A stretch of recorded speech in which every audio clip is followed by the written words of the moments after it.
कक्षा 11वीं विषय भौतिक शास्त्र अध्याय 1 मात्रक एवं मापन। आज हम इसके अंतर्गत लंबाई का मापन किस प्रकार करते हैं, इसकी कौन सी विधियां होती हैं उसे समझेंगे और कौन कौन से लंबाई के परास होते हैं उसे समझ लेंगे।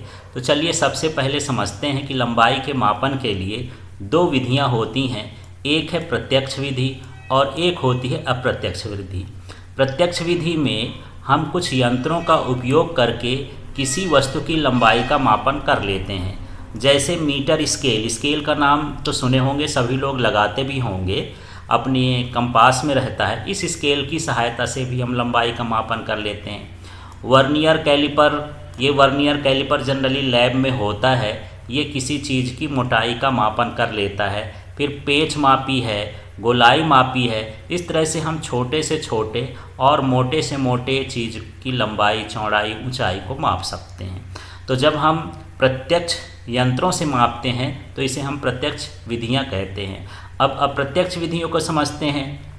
तो अप्रत्यक्ष विधियां वे होती हैं जिनकी लंबाई के मापन के लिए हमको सूत्रों की सहायता पड़ती है, कुछ तकनीकियों की ज़रूरत पड़ती है, उसे हम क्या कहते हैं, प्रत्यक्ष विधि कहते हैं। जैसे यहाँ से सूर्य की दूरी नापना हो, चंद्रमा का आकार नापना हो, तब हम सीधे स्केल का प्रयोग तो नहीं कर सकते हैं। बहुत छोटी छोटी चीज़ों का भी मापन करना हो तो हम स्केल का प्रयोग नहीं कर सकते हैं। तो इसमें कुछ विधियाँ होती हैं अप्रत्यक्ष विधियाँ, जिसमें है लंबन, प्रतिध्वनि, सोनार, लेसर, रडार, त्रिकोणमिति, परत विधि। तो इन विधियों की सहायता से हम लंबी दूरी का और अतिसूक्ष्म दूरी का मापन कर सकते हैं। तो चलिए यहाँ पर हमको जो समझना है वो लंबन समझना है। तो चलिए समझते हैं लंबन क्या होता है और इसकी सहायता से सूर्य की दूरी का मापन, चंद्रमा के आकार का मापन किस प्रकार करेंगे। तो चलिए सबसे पहले लंबन समझते हैं कि लंबन है क्या।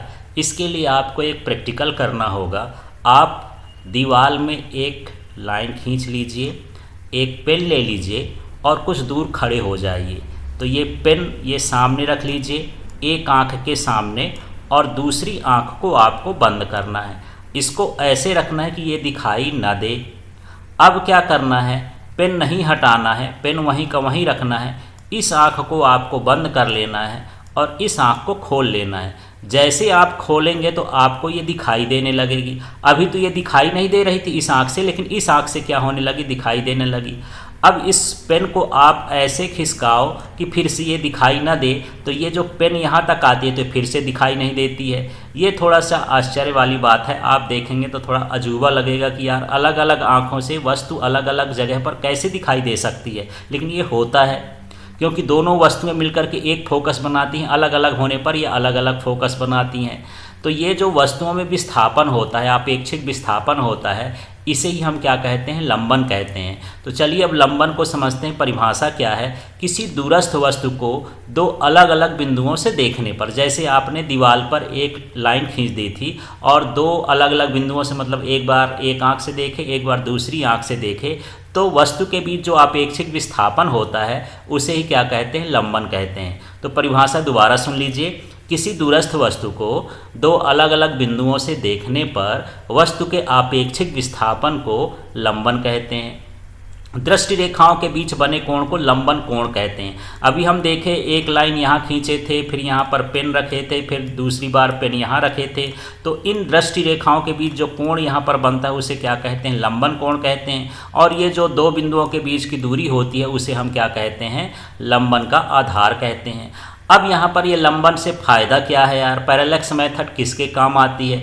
इससे हम कोई दूरस्थ पिंड का मतलब सूर्य है, चंद्रमा है, ग्रह हैं, उपग्रह, इनकी दूरी का मापन करना हो तो इस लंबन विधि से कर सकते हैं।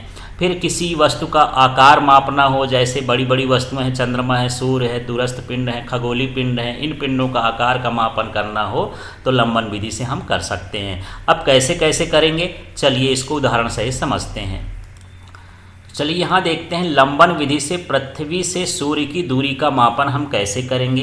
पृथ्वी से सूर्य जो है 15 करोड़ किलोमीटर दूर है। हम ये कैसे जान गए, कोई ना कोई तो विधि होगी जिससे हम नापे होंगे।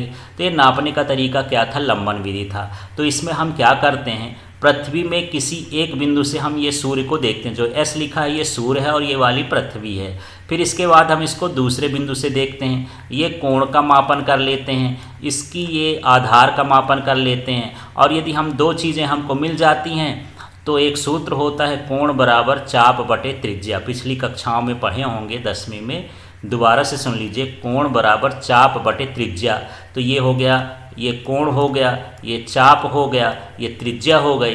तो यदि कोण और हमको ये चाप पता है, आधार पता है, तो हम त्रिज्या आसानी से निकाल सकते हैं। बस इसी सिद्धांत का इसमें प्रयोग करके निकाला गया है। चलिए अब इसकी विधि को समझते हैं। तो चित्र के बारे में माना एस सूर्य है, तो आप यहाँ पर देख लिए एस क्या था, सूर्य था।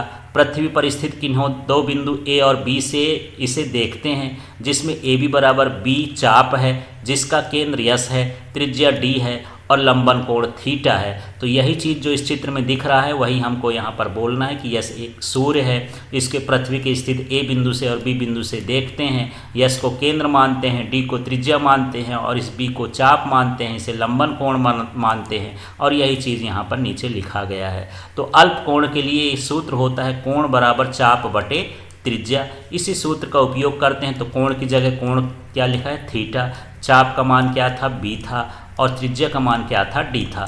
चलिए चित्र में भी दोबारा से देख लेते हैं। यहाँ आपको समझना, ये कोण हो गया, कोण के सामने वाला ही चाप कहलाता है, तो ये चाप कहला गया और ये क्या कहला गया, त्रिज्या कहला गया। इस तरह से यहाँ पर लिखना है। अब हमारा टारगेट था डी निकालना, मतलब यहाँ से पृथ्वी से सूर्य की दूरी निकालना, तो ये डी था।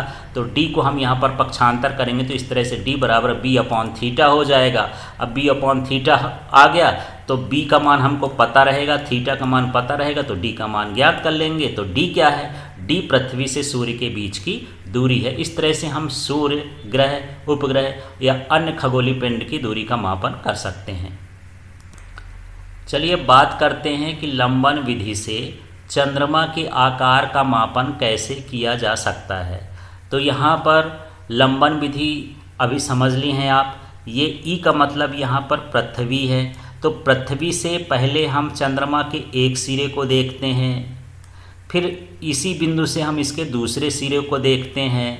अब यहाँ पर जो ये कोण आया, ये लंबन कोण हमको पता है, दूरी भी हम लंबन विधि से ज्ञात कर लिए हैं। तो आपको थीटा पता हो गया, इस एस का मान पता हो गया, तो हम इसके डी का मान, इसका डायमीटर अर्थात व्यास निकाल सकते हैं। व्यास से हमको इसका आकार का पता चल जाएगा कि ये चंद्रमा कितनी बड़ी है, इसकी साइज का पता चलता है। तो चलिए चित्र के बारे में लिखता है।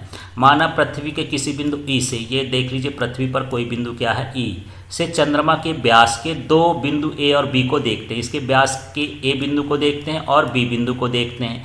तो ए बी बराबर डी है। तो चलिए यहाँ ए बी की दूरी हमने क्या मान लिया, डी है। आप सहूलियत के लिए कुछ भी मान सकते हैं, को चाप मानते हैं, जिसका केंद्र क्या है, ई है। तो ये चाप मान लेते हैं, इसका केंद्र ई हो गया, क्योंकि कोण के सामने वाली भुजा ही चाप कहलाती है। और यहाँ पर त्रिज्या क्या कहला गई, एस कहला गया। लंबन कोण क्या कहला गया, थीटा कहला गया। तो अल्प कोण के लिए फिर वही सूत्र लगेगा, कोण बराबर होता है चाप बटे त्रिज्या। तो यहाँ चाप था डी, त्रिज्या थी यस। अब हमको यहाँ पर डी निकालना है, तो यस का त्रिज्या गुणा कर देंगे तो यस थीटा हो जाएगा। तो डी क्या है, ये चंद्रमा का व्यास है। इस तरह से हम लंबन विधि की सहायता से चंद्रमा के आकार का मापन कर सकते हैं, दूसरे ग्रह उपग्रह का भी मापन कर सकते हैं। Thank you.